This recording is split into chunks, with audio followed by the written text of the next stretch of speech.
Welcome to this Plain Talk mini presentation. What about probate? Should we try to avoid it? If so, how?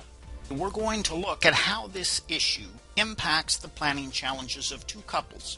The first is Pete and Nancy Rogers. The second is David and Linda Burns. Nancy and Pete are both age 66. Nancy retired 4 years ago. Pete hung it up last year. They have 3 adult children, all married, and 5 grandchildren.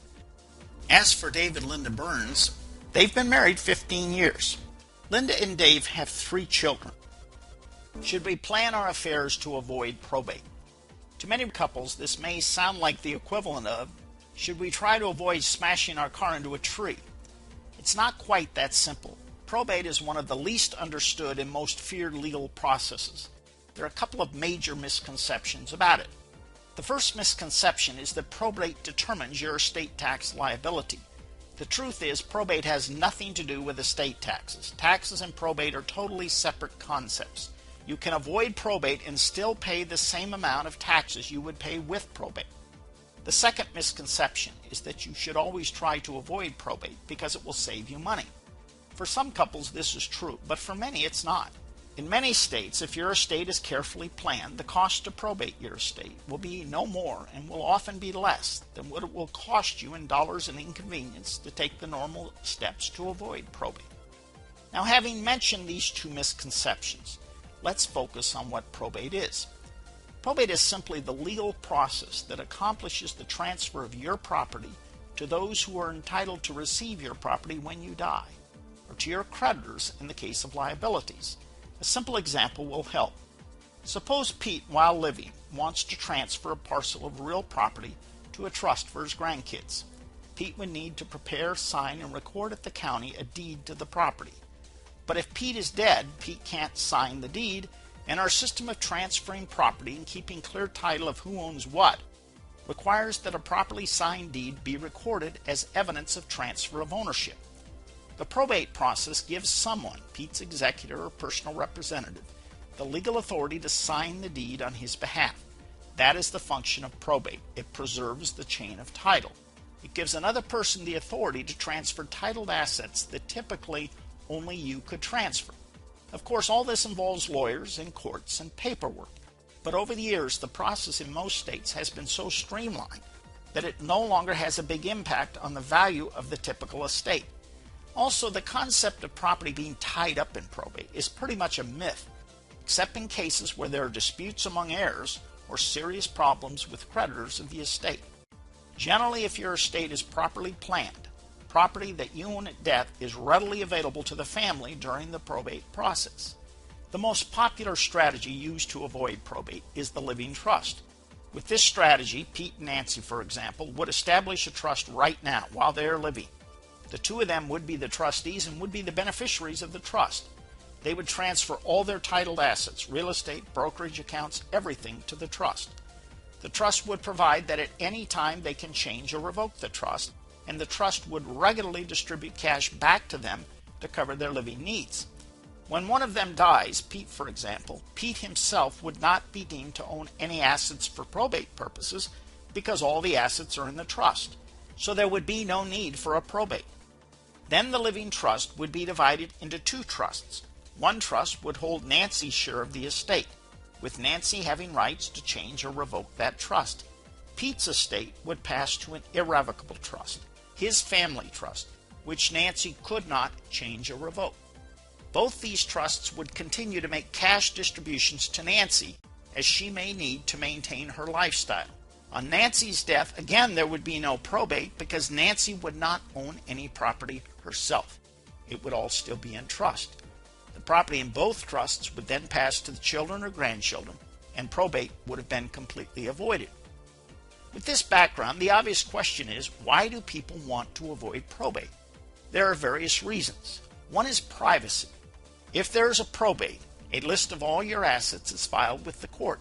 It becomes a public record. Some people just don't want that type of public disclosure. The disclosure can be eliminated with a living trust. The second reason, a really big one for many seniors, is less hassle at death.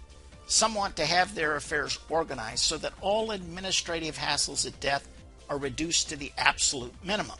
Everything is easier for the family at death with a living trust. No courts, no public record.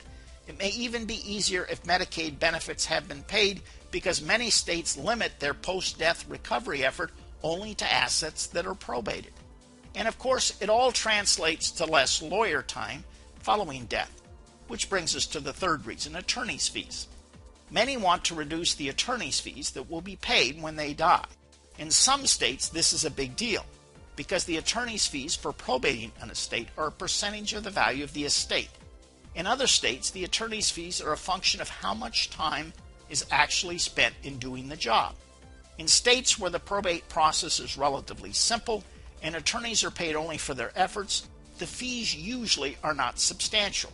In fact, in many situations, the costs of setting up and maintaining a living trust to avoid probate may actually exceed the attorney's fees that will be paid at death to probate the estate. The bottom line is that this third reason for avoiding probate often doesn't hold up. Beyond these three reasons, there are a few other situations where living trust to avoid probate can pay off big, be very useful. One is the situation where the individual owns real properties in multiple states. If no probate avoidance device is used, separate probate administrations will be required in each state to clear title to the properties. This can become costly and burdensome. A living trust can solve the problem by transferring the properties in the various states to a single living trust. The need to conduct the probates is then eliminated. And finally, a living trust can be a great protection tool in the event of incapacity. The assets are already in the trust. The designated backup trustee just steps in and takes over. Since the trust owns record title to the assets, third-party questions of authority and scope that sometimes pop up with the durable power of attorney often never surface with a living trust. So probate avoidance is an important issue, but it's not a clear-cut decision in all cases. For many couples, particularly younger couples, it's not the answer. But as age brings life's finish line into clearer focus, that point in time when the trust really pays off, the trust becomes a smart move for retired couples. The downsides of living trust are that you have to live with it. It's another complexity in your life right now. And you have to get all your property into the trust and keep it there, otherwise the trust won't do its job. But these downsides in the scheme of all things often are not significant, certainly not a killer for a couple who would like the benefit of living trust. How did Pete and Nancy decide this one? Even though they live in a state where the probate process is streamlined and probate lawyers aren't compensated like real estate agents, they jumped on this one. They liked the privacy, the reduced hassles at death, and that the trust would provide continuity for the family as each of them pass on after potentially experiencing a period of incapacity. How did Dave and Linda decide this one? They reside in a state where the probate process is streamlined and probate lawyers don't grab a percent of the estate. This fact, coupled with a strong desire to avoid the lifetime hassles of living trusts, convinced them to bag the whole probate avoidance issue, at least for now. One last question that is often raised when a living trust possibility is discussed.